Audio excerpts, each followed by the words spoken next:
Two guys in the dark.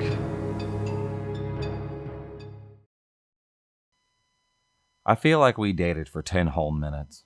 In reality, it was actually 3 weeks. But I realized very quickly that I wasn't into him.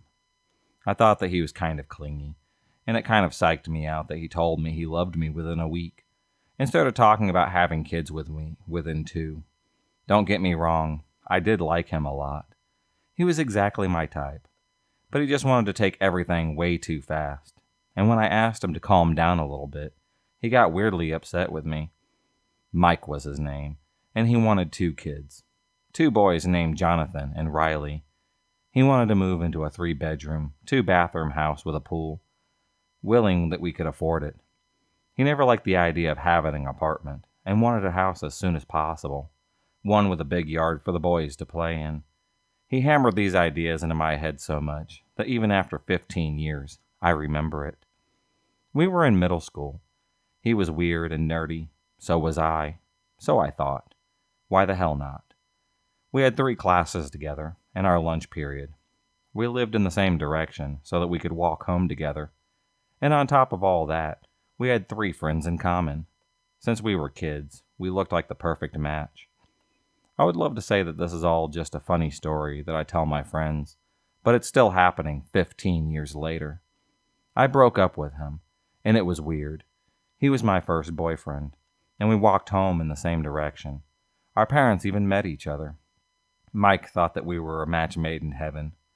We both had blue eyes, and so our kids would probably have them too, and that sold him. He took it very hard when I called it off between us, and never really let it go.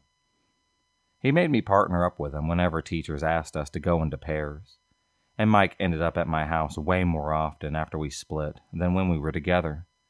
I thought that it was weird, and so did my dad. He talked to his parents about it, telling them he made me feel very uncomfortable, so he wasn't welcomed in our house. Mike really didn't like that. He began sitting next to me in lunch more frequently, and it carried on into high school. He scared off every potential boyfriend that I could have had, telling them that I gave him some kind of STD. The story was different every single time.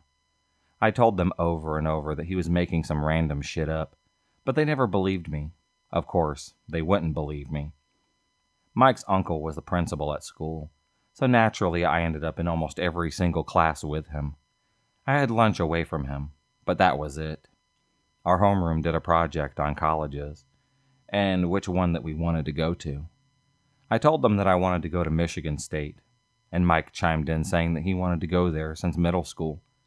He even went as far as to tell the whole class about how his middle school girlfriend insisted that it was the best college to go to. Mike talked about it for what felt like an eternity. I wasn't away from him all through high school. In our senior year, I met my future husband, Billy, and Mike tried desperately to keep him from me. Mike made friends with Billy and gave him all kinds of fake gossip about all the men that I've slept with, and how I was a cheater and a liar. He even told Billy about how I killed a rabbit with a BB gun when we were kids, and made this whole story up about how I kept the corpse for weeks just to watch it decompose. Of course, it was all made up. I accidentally shot that rabbit when my dad and I were screwing around with a BB gun when I was like 5. I mourned it for weeks. I made a grave for it in our backyard and named it Thumper. It killed me inside that I had done such a thing. Of course, Billy asked me about it, and believed me every time Mike came through with a new story. Mike became overtly obsessed with me. He never, as far as I'm aware, got another girlfriend, even now. He tried as hard as he could to keep friends away from me, as well as other men. He texted Billy constantly, fabricating stories about our childhood. He followed both of us into college. He applied the same day that we did, and got in just as quickly. We all had pretty good grades, and they were more than happy to accept us. Billy and I took a lot of separate classes because we didn't want degrees in the same things, but Mike followed me into every one of my classes. He had nearly the exact same schedule as I did, and I'm nearly 99% sure that it was on purpose. He always sat next to me in class, every single day. He'd ask me for help with homework after every class, and before a lot of them, he'd ask to copy my papers. It was never that bad. A little bit of following, a little harassment, whatever. But when he found out Billy got me pregnant, it got really bad. He started following us home daily, knocking on our door and asking us to join us for dinner. He'd ask Billy about the baby every time he saw Billy, touching my stomach without permission constantly. He begged to be the baby's godfather, to which we, of course, said no every single time. We were still in school when our son was born, a healthy baby boy that we named Cooper. He was perfect in every single way, and that was the only day that we didn't see Mike in so long. The nurse told us Billy's brother was there and wanted to come in, and we immediately said no, knowing that it was Mike because Billy didn't have any siblings. Mike left gifts upon gifts for Cooper that we promptly threw out. We didn't know what he had put in all the open cans of powdered formula, and didn't trust the small black dots that were on every other item that he left behind. He started leaving baby care items on our front porch after we got a house together, things custom engraved in our son's name with them. We threw away everything that he gave us. Billy dropped out to take care of him, and Mike was at our house every single day. He asked how he could help with the baby, and eventually we had to move away. We had to move exactly 3 times. It stopped for a little while, but Cooper turned 5. It started up once again. Mike sent us a wedding invite. We decided to go. We thought that it was over, and we decided to support him and show him that we didn't hate him. The whole reception speech, as well as his vows, were about how hurt he was when his previous love had abandoned him and became a whore and got knocked up, and how even after that he remained faithful to her. He eyed me and Billy down the entire time. At the reception, he drunkenly came to us, grabbed my hair, and nearly forced me to kiss him. I shoved Mike off of me, and of course Billy and I left right afterwards. I filed a restraining order the next day, but it never went through. I still get letters from him every week or so, begging me to take him back, telling me how he's changed, and how he'll love my son as his own. He insists that he doesn't love his wife, and how he'd just leave her and their kids for me in a heartbeat. Sometimes he shows up at my house still, and this is just my life. My son knows about him. My friends know about him. Even my coworkers know about him. He's always around and always on my mind, and not in a good way. My ex-boyfriend initiated our breakup. While we both knew that we had fallen out of love with each other, he was the one who got the ball rolling. He knew that we weren't happy, and was strong enough to do something for us that I just couldn't do. I was holding on with both hands for the children that we had together. The thought of us not seeing them every day was too painful for me to make a move. But when he suggested that we separate, I let go as if I'd been hanging on to the monkey bars over a swamp of alligators who had just swam away. The weekend that he moved out, I sat across from him. A large pizza had separated us. When our kids had gotten up to pick out a dessert, I told him to just move on and start dating if he felt ready to. He was a wonderful father, not a great boyfriend though. I knew what I wanted in a partner, and he just wasn't it. I longed to have a man in my life who was faithful. I wanted someone who was proud of my career and the fact that I would make a mean chocolate cake. I wanted to be seen and heard for my strengths and not dismissed.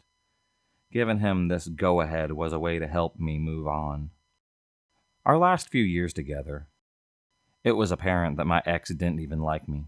I wanted more for myself, and I wanted more for him. He is my children's father, and I wanted to be happy because it would only add to their happiness. He added a dating site to his phone that evening. In just a few weeks, he had a girlfriend. Within a few months, he told me that he was in love and wanted the kids to meet her. While it was hard for me at the time, I was supportive of his new relationship. I never made it hard for him. Like I said, it was, in many ways, a ticket for me to do the same. Plus, she clearly loved my kids very much, and I thought, and still think, that she is caring and patient. He and his girlfriend have been together for a few years now. In the beginning of their relationship, I dated here and there, but anything serious. I wasn't ready, and I wanted to focus on my kids and my career. But that changed last year when I met the man that I had been waiting for. I was open to love once again, and ready to make space for a new partner in my life. After a few months of dating my boyfriend, I felt a change in my ex's tone when we discussed our children. His curtness surprised me, since he'd been encouraging me to invest in a new relationship. He's always wanted to spend more time with the children and take them on trips. While I never stood in the way of this, he knew that it made me sad to be without them for extended periods of time. You need to get out there and meet someone so you don't struggle so much when they're gone, he said. I wasn't sad about being single. I just missed my children. Plus, I was waiting for the right person. When I found him, I didn't go running to my ex to tell him that I'd met the man that I've been waiting for. I did, however, give him the basic information. There are things that we both deserve to know about the other adults that will be spending time with our children. He met him first, before I introduced him to our children, something that we agreed to before separating. He didn't ask him any questions when they met, but mere minutes before he knew the kids were meeting him one Saturday evening, I got an abrasive text message from him. Who is this guy? Where does he live? Where does he work? I answered his questions in a matter-of-fact sort of way, but I was really irritated by this. I've never told him that my new lover offered me a lot of things that he didn't. I certainly didn't tell him about the mind-blowing sex, or the fact that he loved my fashion sense, something that always annoyed my ex. In fact, he told me once that I stuck out like a sore thumb at a family gathering because I was overdressed.